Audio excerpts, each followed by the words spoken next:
Hello and welcome to another episode of Bad Station Works, and in this episode I am going to make an adapter to install this steering wheel, and I install a passenger seat and a driver's seat. And last but not least, I will be making a start on the dashboard for the Tjorven.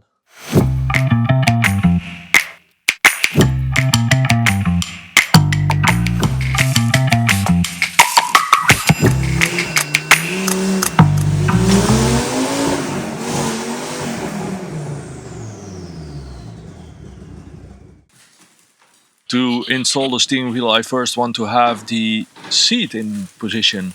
Already made the brackets, I don't know how long ago, a long time ago. They're not fully welded, so I can still move them around if necessary. But the seating brackets that I designed a while ago also, and had them laser cut at ScanCut, they have slots, so I can also move the seat left, right, about 2 centimeters, like 1 inch maybe in total. The steering wheel adapter, the silver colored thing you see, is what's left of an original Volvo S60 steering wheel. I machined that down off camera to just have a solid base left. Here I'm looking at what the ideal distance would be, because I am planning on using the original stalks from the S60 steering wheel that you still see in place. And with the snap off, that's about 40-50 mil, about a little less than 2 inches, I guess. You don't want to have the steering wheel to come forward too much. So yeah, I have to check that. Everything together, it's doable.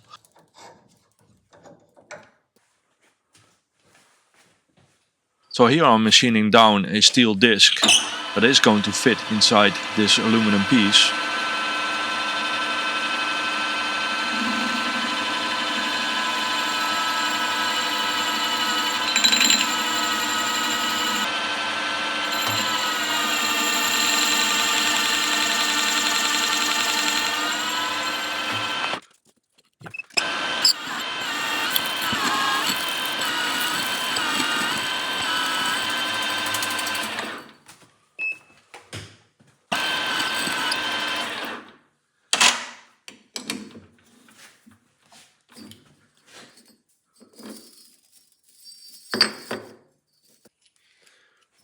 There is some letters and little nubbins on the original aluminum part that I don't need anymore. So I'm going to machine that down to create a nice and flat, even surface for this steel disc to mount to.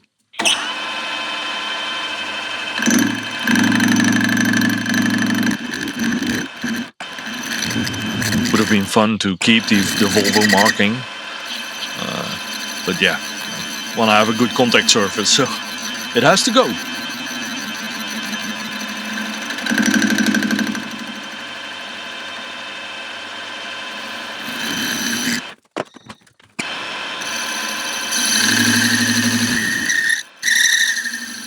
So now the flat surface and the inside edge, so to speak, are machined. Last thing to do is this little boss in the middle. I'm going to use that as a mounting or an alignment feature together with the outside shape to make sure that the steel disc will always be nicely centered. Not very important with a steering wheel, but well, while we're at it. Swapping out the chuck jaws for outside chucks or outside clamping chucks. Since the disc is just a little bit too big, I can clamp like up to 80-85 mil, and this is like 95, so don't want to have the chucks flying around to the workshop, so swapping them out.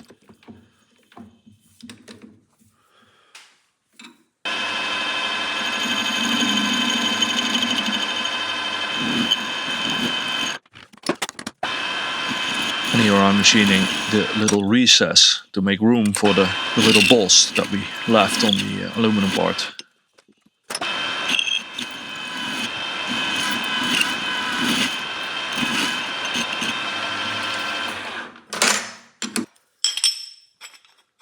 And it fits perfect.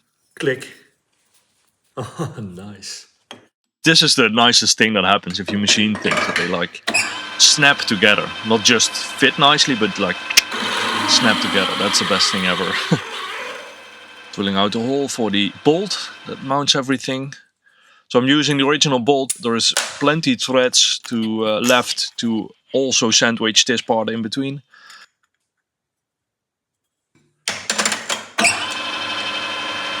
And then I'm also machining a little recess for the bolt, the shoulder on the bolt too. But it's not a shoulder. It's kind of like an integrated washer. I don't know how you call that. Please leave a comment if you know what that is called. I think a flange bolt. I don't know. Just adds like a mil more thread engagement, I guess. Now it's time for a little test fit.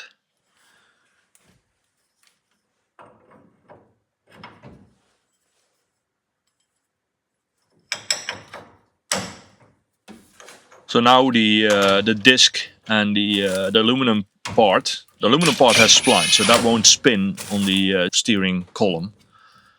The steel disc could spin on the aluminum part. So what I'm going to do is make the mounting holes for the snap-off adapter. They are threaded in the steel part. The steel part's 8mm thick, so that's plenty of thread engagement, especially if you divide it by 5 bolts. That's way more than necessary. It's more thread engagement than like a nut, like an M5 nut. So anyway, drilling holes, 4mm drill size for a 5mm tab.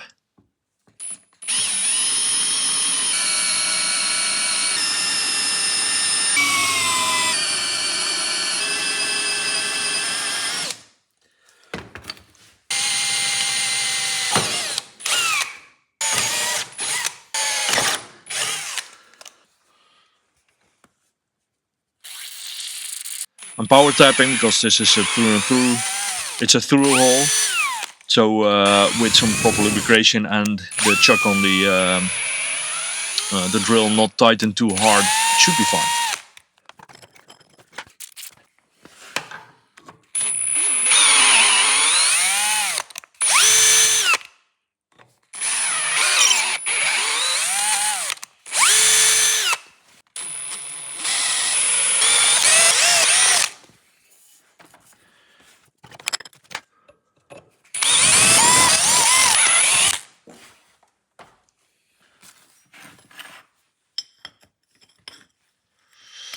Now that the holes are drilled and tapped, I can mark them on the aluminum part, so I know where to machine the little clearance holes. This is a 6mm end mill that I'm aligning. It's a 5mm bolt that is used, so there is a little bit of wiggle room. This doesn't have to be a perfect centered hole, so just doing it by eye now works fine. Everybody happy. The main reason I'm drilling these holes is that the bolts that are in the disc stick out on the rear of the disc, and they grab into this aluminum part, which prevents the steel disc to rotate.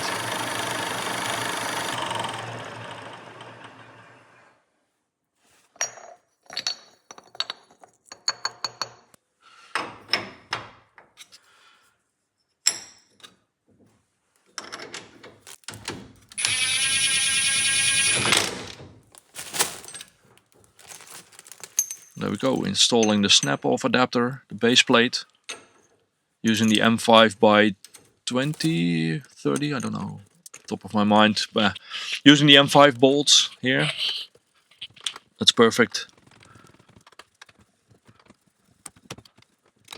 And I think it looks great also. So this is a little money saved on a standard snap-off, a little distance saved. So if you use a aftermarket hub with a snap-off and an aftermarket deep dish steering wheel, it tends to become way too deep, and then the distance to the wiper stalks and everything is way too much. And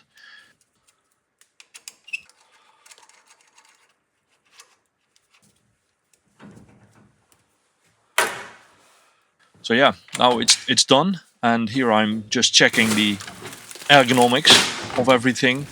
So reaching the stalks is fine. Distance to myself is nice. even though that doesn't really matter too much. But the snap-offs, I can still easily get in and out. Or I tested this off camera with the steering wheel in place, and I can still get out without removing the steering wheel like super easily. So this diameter is also smaller than the original S60 steering wheel. So it's a win-win on all terrains.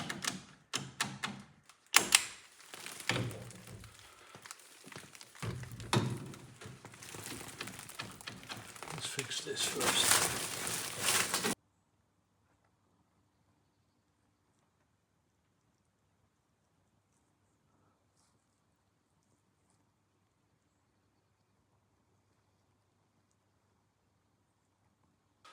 So the wiper stalks, or the stalks, the two stalks aren't fully mounted. They're just snapped in place now.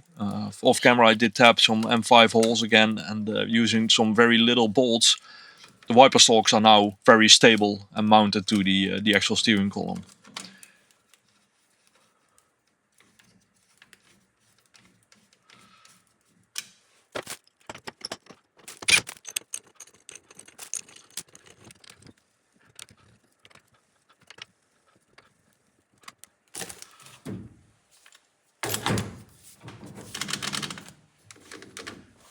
Here in Sweden, the winter has been very, how do you say, disappointing. We had like very little snow, maybe 4 days of snow, and the rest of the time it's been above the freezing point. I don't know how many Fahrenheit degrees that is, but whatever. No snow, no freezing, and also no sun. It's been in the news that there was like less than an hour of sun in December so far. But now, yesterday, when I was recording this video, we finally had some sun. So I had to record some B-roll shots of that.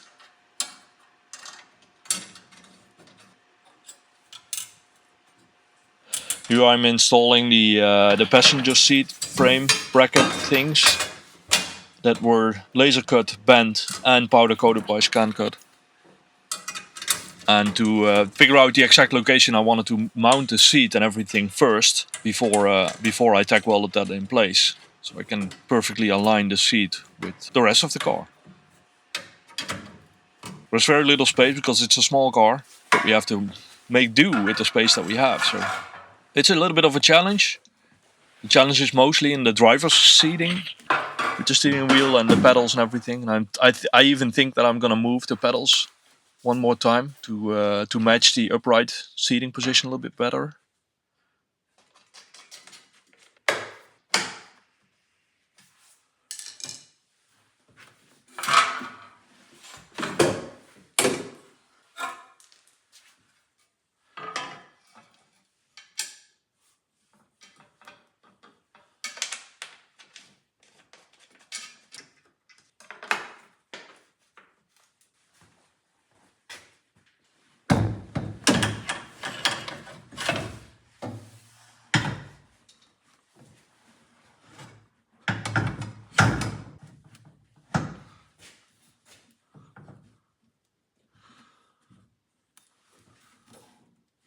But with the passenger seat aligned, left and right, front and back, it's time to weld it in place.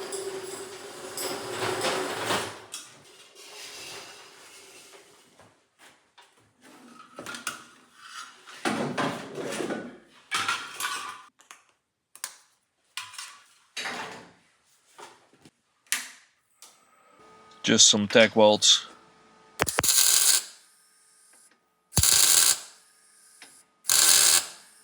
Moving the brackets around to make sure that everything's aligned perfectly. But I'm keeping it to tack welds because I have a little bit of a history of setting seats on fire during welding. It's kind of hard to not do that, but at least try to keep the risk to a minimum. And off goes the jacket to test the final seating position. I had the driver's side seat position before. The passenger side's completely new.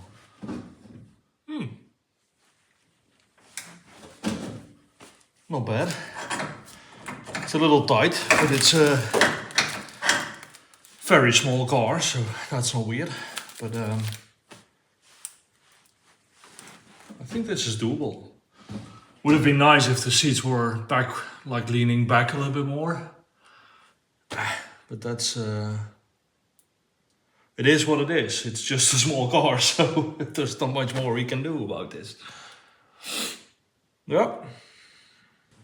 So with the seats and steering wheel in position, I figured that I would start cutting up the original Tjorven dashboard. My plan initially was to try to use the S60 dashboard with the steering wheel and everything. But now that I'm going full race car, I think it's nice to have a little bit more minimal dashboard and a little bit more traces of the original Tjorven. But the original Tjorven was right-hand drive, as you can see. The top of the screen is a big hole, gaping hole. That's where the original gauge cluster used to go. And yeah, so that has to go. And the left side was just a blank, so that needed to go. Center console thingy with the heater controls also has to go, because there's now a shifter in place. Used to be a Variomatic car, so there was no shifter. Well, forward reverse shifter, but that doesn't really count. Let's see if it fits. I didn't know, because I couldn't fit it without cutting the parts, but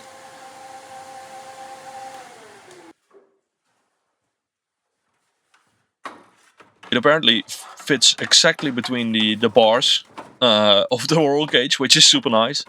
But I do have to cut a little bit more away, especially in the corners where it touches the roll cage. But initially the result appears to be very nice. So it just needs to be lengthened a little bit. And obviously I need to close the hole. Here you see me apply a little rough backing shape to the dashboard. Doesn't have to be super precise, but just to provide some backing. So after this dries or hardens, I can flip the dashboard around and start to fill in the front and sand it down, so it creates one nice shape. So it looks like there was never a hole before. I'm gonna use very, very, very little of the original dashboard. It's mostly something to kind of hide, probably the relay box and stuff like that. Something to mount the Android tablet to. That's gonna be the dashboard that communicates with the MaxxECU, and some like basic indicators, like what the indicator lights and high beams and blah blah. But first, let's create a solid base. Okay, great.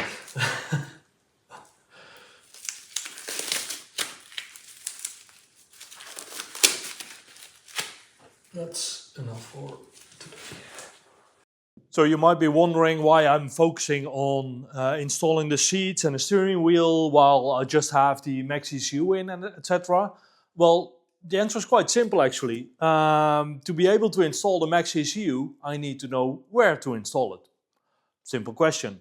To install it, I need to know where the seats are, because, well, there is just very limited space in this cabin and I want to have the ECU in the cabin. But to know where the seats will be, final position, I need to have the final steering wheel installed. And I was first going with the S60 steering wheel, but now that I'm going overboard with like full race car stuff, I'm also going to go with a steering wheel. So yeah, install the steering wheel, install the seats, and now we can move forward from that. Dashboard is a little bit of a side project. That's not per se necessary for the MaxxECU, but it is necessary to know the placement for the relay box, the fuses, cup holders. Sounds silly maybe, but it's gonna be a drag and drive car. So me and the co-driver both need to be able to stay hydrated. So that's quite important, especially in summer. So that's it. Thanks for watching this episode. Follow the next episode. It's probably gonna be the dashboard / beginning of installing the MaxxECU wire loom. Bye.